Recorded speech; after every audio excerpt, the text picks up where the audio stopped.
बृजभूषण जी और पंडित जी को अब लगने लगा है कि एज के जिस पड़ाव पर वे हैं उसमें कभी भी बुलावा आ सकता है। जब से उन्हें गीता ज्ञान को समझने की शक्ति मिली है तब से उन्हें अच्छे से समझ आ गया है कि इंसान को हमेशा तैयार रहना चाहिए। जैसे बहुत ज्यादा ट्रैवलिंग करने वाला इंसान हमेशा एक सूटकेस तैयार रखता है कि जाने कब ऑफिस से कॉल आ जाए और जाना पड़ जाए, इसी तरह किसी को भी अपनी तैयारी ऐसी रखनी चाहिए कि सब कुछ समेटा हुआ हो, सारे रिश्ते सारे बंधन एकदम से छोड़ने को तैयार। और ये सब तभी मुमकिन है जब गीता ज्ञान की अच्छी समझ हो, शरीर और आत्मा के बारे में पता हो।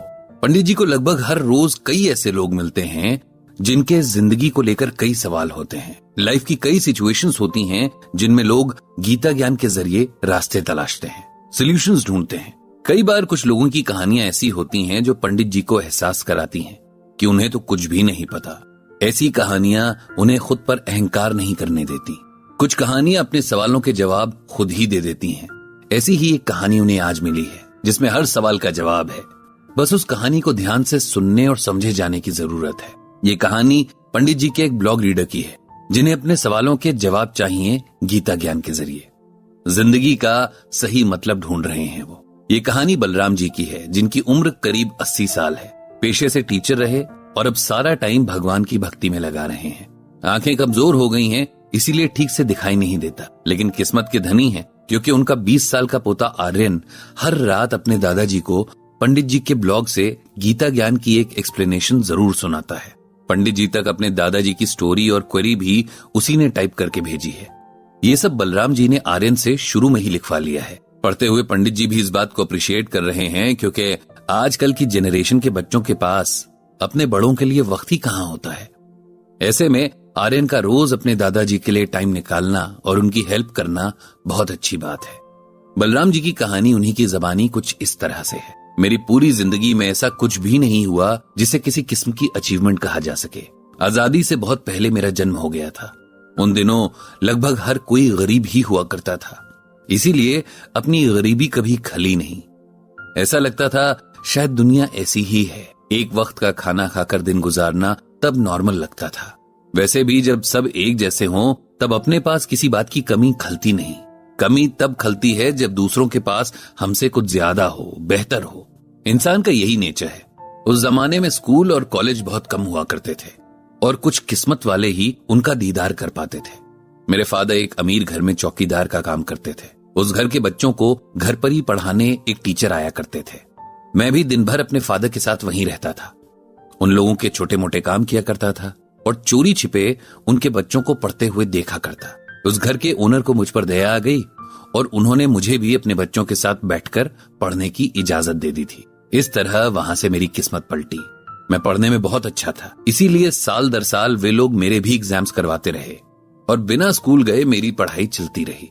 उन दिनों हाई स्कूल तक पढ़ना बहुत बड़ी बात मानी जाती थी और मेरे लिए तो ये और भी बड़ी बात थी क्योंकि खानदान में कोई ऐसा नहीं था जिसने ये किया हो। उसके बाद मुझे टीचर की जॉब मिल गई।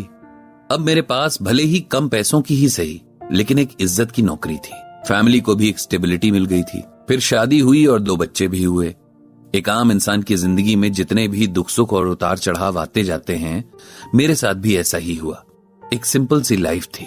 मुश्किल से कुछ लोग होंगे जो मुझे जानते होंगे, जिन बच्चों को पूरे मन से पढ़ाया। उनमें से कुछ अच्छी बातों में याद करते होंगे तो कुछ बुरी बातों में। कुछ की यादों में शायद मेरे लिए कोई जगह ना हो। सोशल सर्कल के नाम पर वही कुछ गिने चुने दोस्त तो कुछ पास दूर के रिश्तेदार और उनके साथ वही कुछ मीठे तो कुछ कम मीठे एक्सपीरियंसेस। न जिंदगी से कोई बहुत ज्यादा एक्सपेक्टेशंस कभी नहीं, न जिंदगी ने कभी ऐसे मौके ही दिए कि लीग से हटकर कुछ सोचा जाए, कुछ किया जाए। जो लाइफ पार्टनर थी वो बहुत साल पहले छोड़कर चली गई, लेकिन जितना भी साथ था हमने बखूबी निभाया। उनसे भी न कोई शिकवा है न शिकायत। उन्हें मुझसे रही होगी लेकिन उन्होंने कभी जताया नहीं। अब तक सब जितना नॉर्मल चल रहा था अब उतना ही अब नॉर्मल हो गया है। पिछले कुछ सालों से मुझे शरीर से बहुत ज्यादा मोह हो गया है। इतना मोह कि मौत से बहुत डर लगने लगा है। कुछ भी करके इस शरीर को बचाए रखने का मन करता है।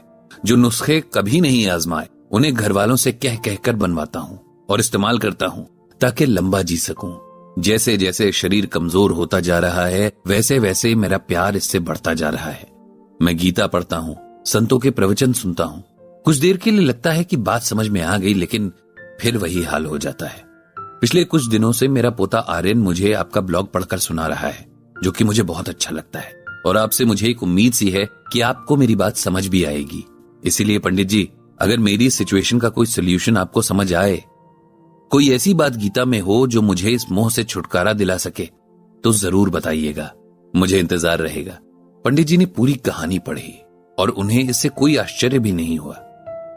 वे जानते हैं कि बुढ़ापे में अक्सर लोगों को अपने शरीर से ज्यादा मोह होने लगता है, क्योंकि तब उनके पास उसके अलावा कुछ नहीं होता। वे इस इकलौती चीज को बचा कर रखना चाहते हैं। इंसान की फितरत ही ऐसी है कि भरपूर जी लेने के बाद भी कभी जिंदगी से मन नहीं भरता। हर कोई थोड़ा और जीना चाहता है। पंडित जी ने बलराम जी को उनके क्वेश्चन का आंसर लिखा कि उनकी इस और जिंदा रहने की चाह में कुछ भी नया नहीं है और गलत भी नहीं, क्योंकि ये लगभग हर इंसान के साथ होता है। लेकिन गीता हमें सिखाती है कि मोह किसी से भी हो, हमेशा दुख ही देता है। इसीलिए जितनी जल्दी इस मोह से बाहर निकलेंगे उतना अच्छा होगा। भगवान श्री कृष्ण ने श्रीमद् भागवत गीता में कहा है कि मौत एक ऐसा सच है जिसे कोई भी टाल नहीं सकता है। इस दुनिया में जो कोई भी पैदा हुआ है उसको एक न एक दिन मौत के मुंह में जाना ही जाना है। ये भगवान की अनोखी माया है कि हम जन्म से ही दूसरों की मृत्यु को देखते हैं, लेकिन फिर सोचते हैं कि अभी हमारी मृत्यु नहीं होगी। हम ये जानते हुए भी कि आज तक जो भी जन्मा है वो मरा ही है, हम मौत से आंखें चुराते रहते हैं, इससे बचना चाहते हैं। दुख की बात यह है कि हम कभी भी अपनी मृत्यु की तैयारी नहीं करते हैं। भगवान बार बार यही कहते हैं कि शरीर तो मरता है, लेकिन आत्मा की कभी भी मृत्यु नहीं होती है। आत्मा हमेशा ही अजर और अमर है। इसको न तो मारा जा सकता है, न जलाया जा सकता है या गलाया जा सकता है, और न तो इसके स्वरूप को बदला जा सकता है। भगवान कहते हैं कि देहिनो अस्मिन् यथा देहे कौमारम यौवनम जरा तथा देहांतर प्राप्तिर शीरस तत्र न मुह्यति। इसका अर्थ ये है कि जिस प्रकार शरीरधारी आत्मा इस शरीर में बचपन से जवानी में और फिर जवानी से बुढ़ापे की ओर लगातार बढ़ती रहती है, वैसे ही मौत होने पर आत्मा दूसरे शरीर में चली जाती है। समझदार इंसान इसे बहुत नेचुरली लेता है और शरीर के मोह में नहीं पड़ता। इसीलिए बलराम जी, आप भी इस मोह को अपने मन से मिटाने की कोशिश कीजिए। गीता पढ़िए और समझिए, आपको जरूर सही रास्ता मिल जाएगा। इतना लिखकर पंडित जी ने मेल सेंड कर दी। साथ ही उन्होंने मनी मन भगवान श्री कृष्ण से सबको सद्बुद्धि देने की प्रार्थना की।